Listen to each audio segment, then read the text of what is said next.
Assalamualaikum warahmatullahi wabarakatuh. Selamat pagi dan salam sejahtera untuk kita semua. Perkenalkan, nama saya Alpiano. Saya merupakan dosen tetap pada program studi Sarjana Manajemen di Sekolah Tinggi Ilmu Manajemen Indonesia, Banjarmasin, atau yang biasa dikenal STIMI Banjarmasin. Saat ini, saya mengikuti sertifikasi dosen gelombang pertama yang diselenggarakan oleh Kementerian Pendidikan Tinggi, Sains dan Teknologi tahun 2025. Video ini dibuat untuk memenuhi salah satu persyaratan sertifikasi dosen tahun 2025, yaitu pernyataan diri dosen dalam unjuk kerja Tridharma Perguruan Tinggi atau PDD OKTPT dalam aspek pengajaran. Perkenalkan saya kali ini untuk menjelaskan mata kuliah yang saya ampu, yaitu mata kuliah Manajemen Pemasaran 2 dengan metode DAA, yaitu Delivery, Interaction, dan Assessment. Saya akan mulai menjelaskan deskripsi dan informasi umum dari mata kuliah Manajemen Pemasaran 2. Mata kuliah Manajemen Pemasaran 2 merupakan mata kuliah wajib bagi mahasiswa semester 4 pada program studi Sarjana Manajemen di STIMI Banjarmasin dengan kode mata kuliah MKB 108. Mata kuliah ini berbobot 3 SKS dan bahasa pengantar pada mata kuliah ini adalah bahasa Indonesia. Deskripsi mata kuliah Manajemen Pemasaran 2 merupakan mata kuliah lanjutan dari Manajemen Pemasaran 1 yang membahas konsep-konsep lanjutan pemasaran strategis.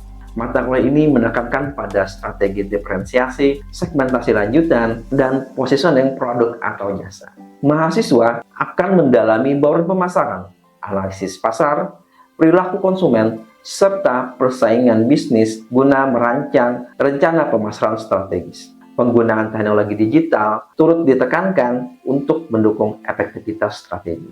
Pembelajaran dilakukan dengan secara individu maupun kelompok dengan pendekatan profesional, etis, dan komunikatif.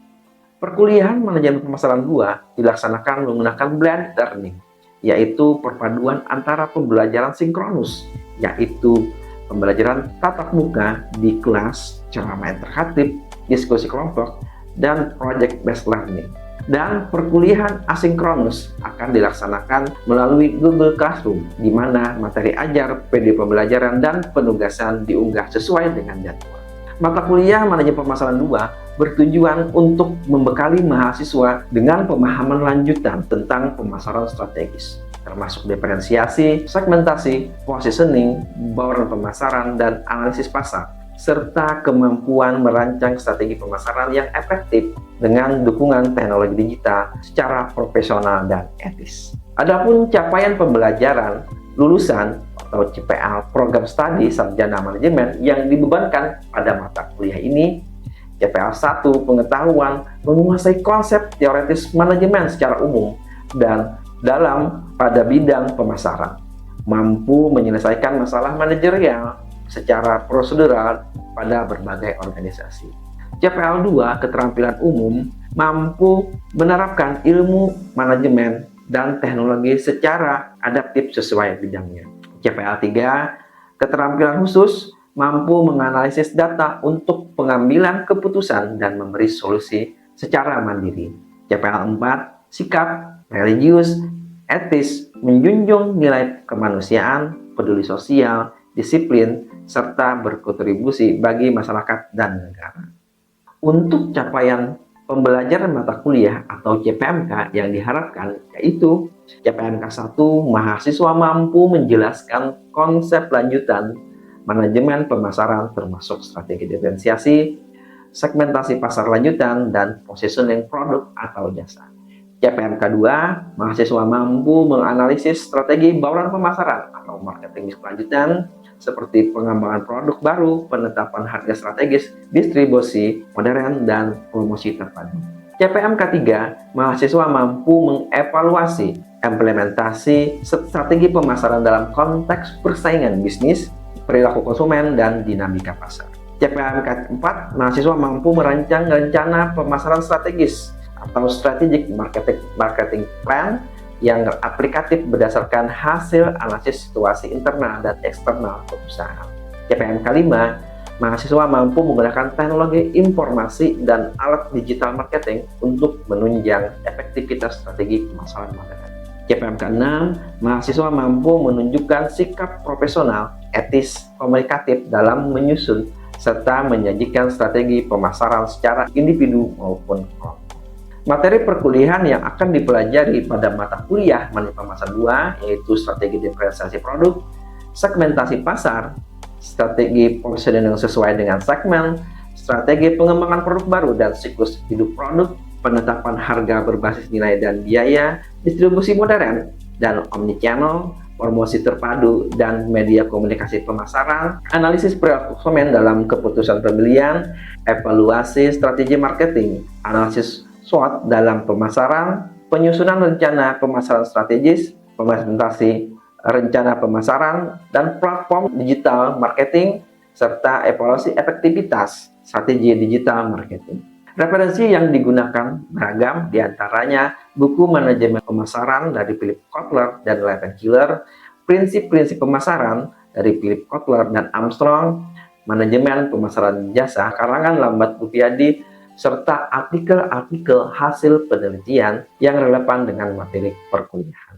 Mata kuliah dilakukan selama 16 kali pertemuan, di mana 7 kali pertemuan sebelum ujian tengah semester atau UTS, lalu pekan UTS, dan 7 pertemuan berikutnya sebelum ujian akhir semester atau UAS, lalu pekan UAS.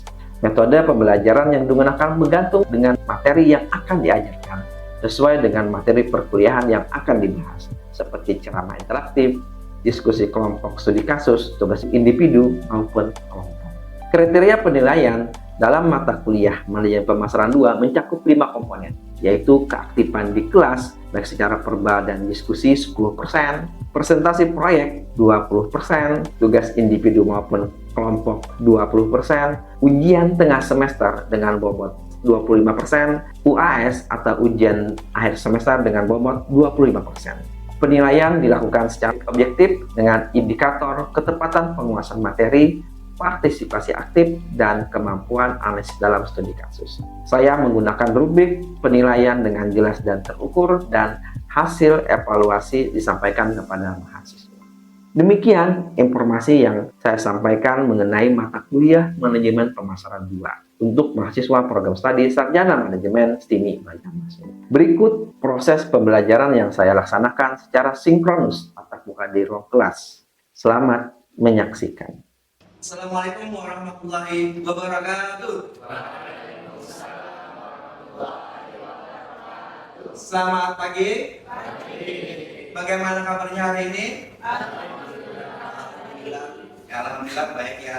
Senang sekali hari ini kita dapat berkumpul kembali untuk dalam kita melaksanakan perkuliahan pada mata kuliah Manajemen Pemasaran 2. Itu sebelum kita memulai perkuliahan untuk pelajaran keberkahan perkuliahan pada hari ini, marilah kita berdoa menurut agama dan kepercayaan masing-masing. Berdoa dimulai.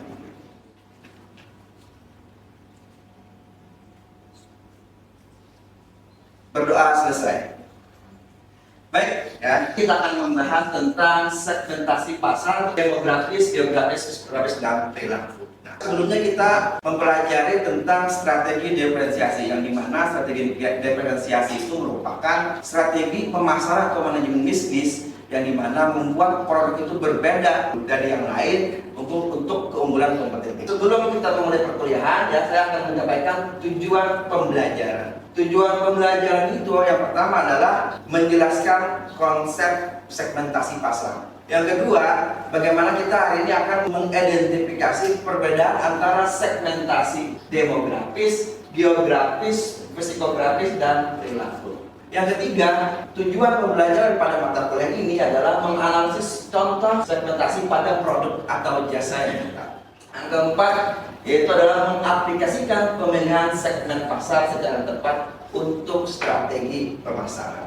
Baik, sebelum saya menyampaikan apa itu segmentasi pasar dan lain, saya akan menyampaikan ini agar kita mengeksplor dulu ya tentang apa itu segmentasi pasar. Ini apakah bisa kalian mendeskripsikan produk produk? Ada yang bisa? Silakan. Itu sama-sama produk minuman, Pak, yaitu susu, untuk balita, lansia, dan usia remaja. Ada yang lain? Izin memperjelas Pak. Ya, silakan. Itu ketika gambar di depan itu sama-sama susu, tapi Ya. untuk gambar yang pertama benar itu untuk jenis susu bayi pada wanita. Terus untuk susu yang kedua itu untuk lansia dan susu yang ketiga itu untuk remaja. Betul. Artinya ini merupakan sama produk, yaitu adalah produk susu. Akan tetapi dikonsumsi oleh usia yang berbeda. Ya, kalau susu yang pertama ini adalah dikonsumsi oleh usia balita atau bayi di bawah 5 tahun. Kalau ini susu yang kedua, susu yang dikonsumsi oleh lansia, ya, orang sudah lanjut usia. Yang ketiga adalah susu yang dikonsumsi untuk para remaja yang pengen mempunyai tubuh six-pack ataupun yang lain. Nah, itu adalah bagaimana contoh segmentasi. Artinya walaupun produk sama, akan tetapi penggunaan untuk dikonsumsi oleh usia yang berbeda. Ya, artinya merupakan sebagai gambaran dulu bagaimana itu segmentasi. Sekarang kita lanjutkan pengertian segmentasi pasar. Segmentasi pasar adalah proses membagi pasar yang luas menjadi kelompok-kelompok kecil yang memiliki karakteristik, kebutuhan atau perilaku yang serupa. Menurut Philip Kotler dan Kevin Miller, segmentasi pasar adalah membagi kelompok pasar ke dalam kelompok-kelompok pembeli yang berbeda yang mungkin memerlukan produk atau bauran pemasaran yang berbeda. Tadi adalah produk susu yang dikonsumsi, akan tapi penggunaannya atau yang dikonsumsi oleh konsumen itu berbeda dari segi usia.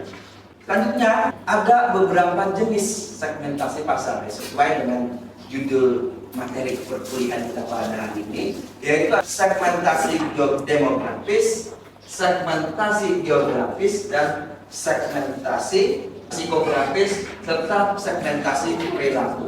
Ini merupakan jenis segmentasi pasar.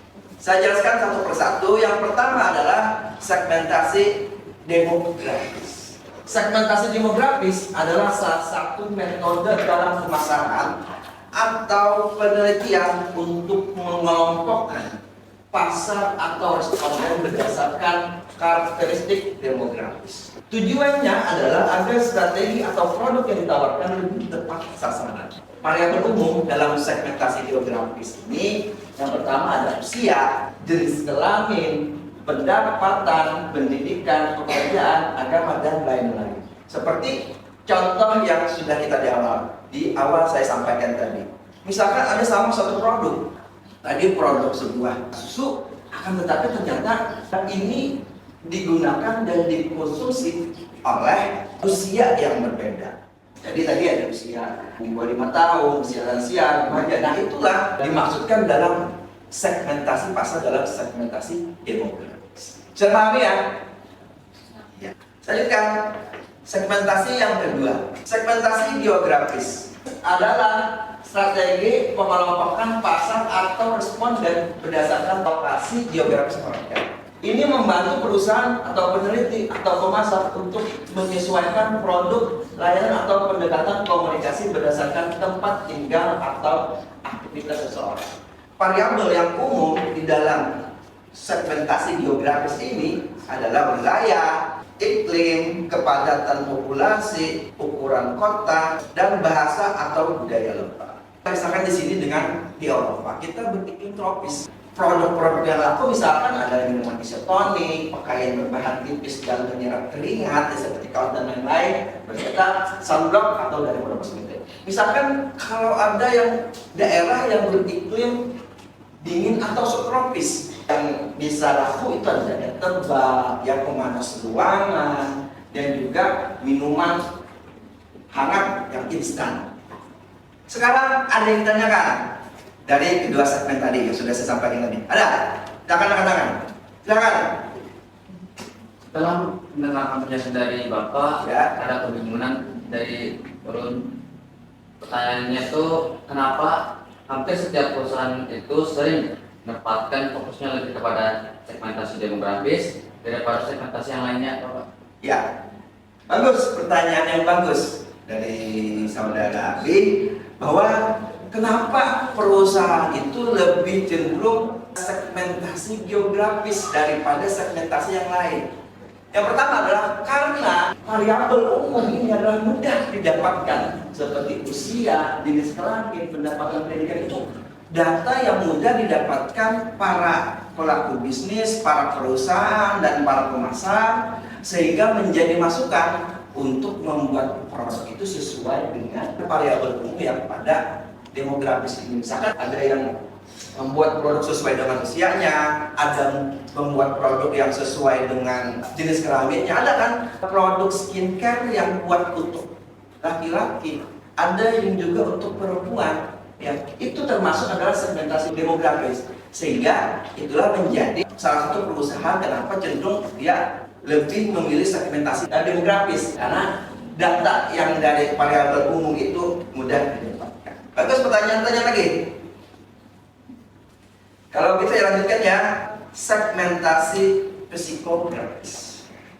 Segmentasi psikografis adalah strategi pemasaran yang membagi konsumen ke dalam kelompok berdasarkan karakteristik psikologis dan gaya hidup mereka.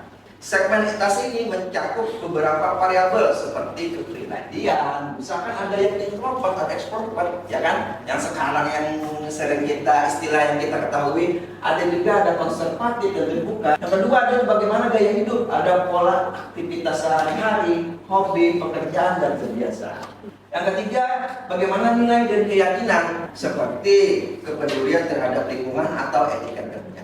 Selanjutnya bagaimana juga di dalam segmentasi psikografis ada juga yang sesuai dengan minat dan opini, termasuk seperti preferensi hiburan, olahraga, pandangan sosial.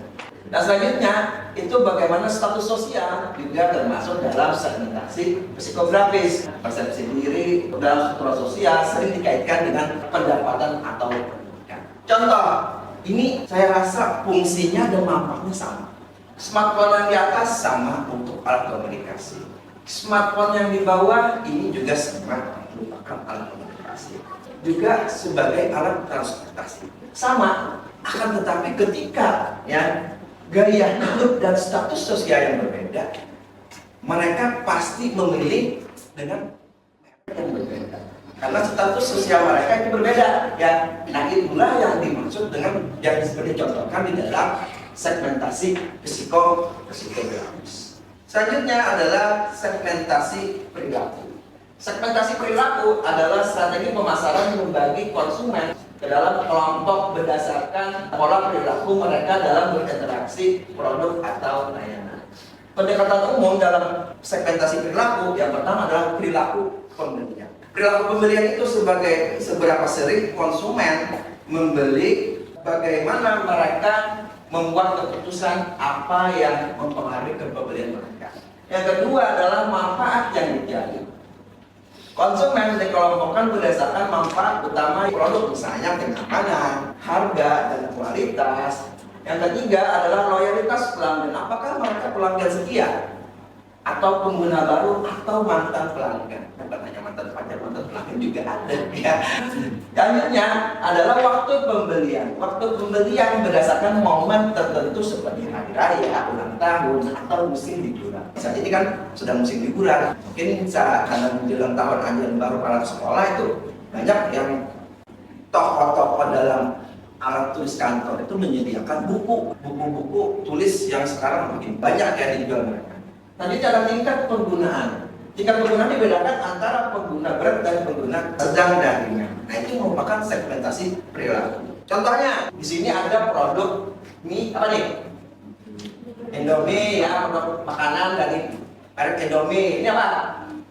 Sampo, Head and Shoulder ya. Ini Gojek, perusahaan jasa. Yang pertama Indomie. Indomie ini sebagai segmentasi perilaku di dalam waktu pembelian dan tingkat penggunaan. Bagaimana tingkat pembelian ketika kita pada akhir bulan ya pengennya makan mie saja ya kan, itu pembelian kan. Ketika musim hujan sudah kita larut malam pengen lapar pengen makan, kita beli ini lah. Yang kedua adalah Head and Shoulder. Mungkin kalian pernah melihat iklan ini. Ini gunanya apa? Untuk ya, untuk menghilangkan ketombe. Artinya kalau ada orang yang sangat berketombe pasti kemudian dia memilih adalah untuk ini karena manfaatnya yang dicari. Kalau manfaatnya untuk rambut lebih hitam atau rambut lebih lembut, mereka tidak memilih ini. Tapi ketika manfaatnya untuk menghilangkan ketombe, maka adalah yang memilih head and shoulder. Terus yang ketiga adalah Gojek. Gojek ini juga termasuk mewakili dari segmentasi perilaku pembelian dan tingkat penggunaan. Kenapa?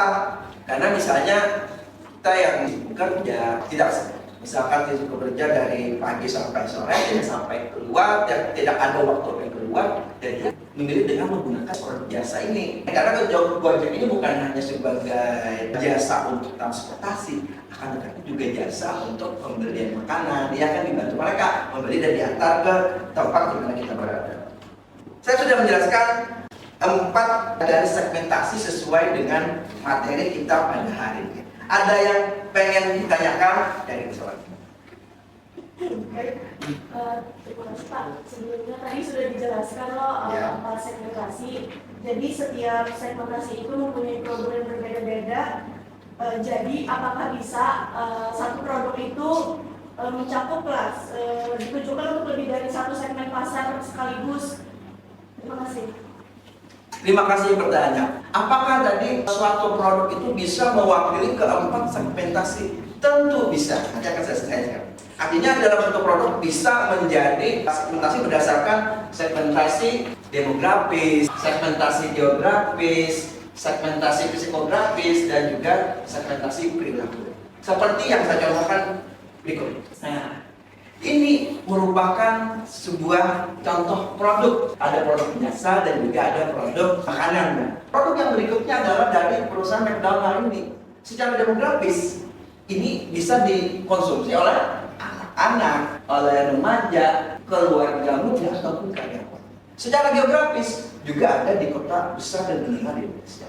Artinya di kota-kota besar, saya yakin ada produk plastik ini. Yang ketiga, psikografis, gaya hidup modern, artinya yang suka nongkrong untuk energi global itu. Mungkin di sini ada yang pengen yang senang santai-santai, pengen malam-malam nongkrong sama teman-teman. Ini menjadi satu pilihan. Itu secara psikografis. Ini makanan cepat saji dan juga ada promo dan juga tadi terkait dengan ini. Nah, artinya kalau saya juga pengennya ya makanan cepat saji karena tadi sibukan di dalam bekerja ataupun yang lain. Jadi saya pengennya makanan yang cepat saji, saya bisa memilih dari produk ini dan juga dibantu dengan produk desa ini. Nah, itu merupakan contoh bagaimana satu produk itu bisa mencakup di dalam semua segmentasi pasar. Ya. Bisa dipahami ya? Ya, bisa. Oke. Sekarang, apakah bisa kalian memberikan contoh yang selain dari di sini tentang satu produk yang memiliki segmentasi pasar? Ada? Silakan. Wardah. Kenapa Wardah?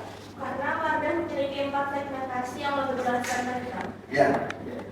Kenapa Wardah tadi ya? Anda bisa menambahkan? Tadi karena Wardah tadi sudah kata apa namanya? Kalian. Alia bahwa sudah mencakup keempat segmentasi tadi, demografis, geografis, psikografis, dan perilaku. Wardah produknya. Ini yang menurut Bang, produk kosmetik. Secara demografis, ini digunakan siapa? Wanita. Betul. Ini merupakan digunakan oleh para wanita. Bisa nggak laki-laki? Saya juga sebenarnya. Ya kan? Tapi ini pada banyak digunakan oleh wanita.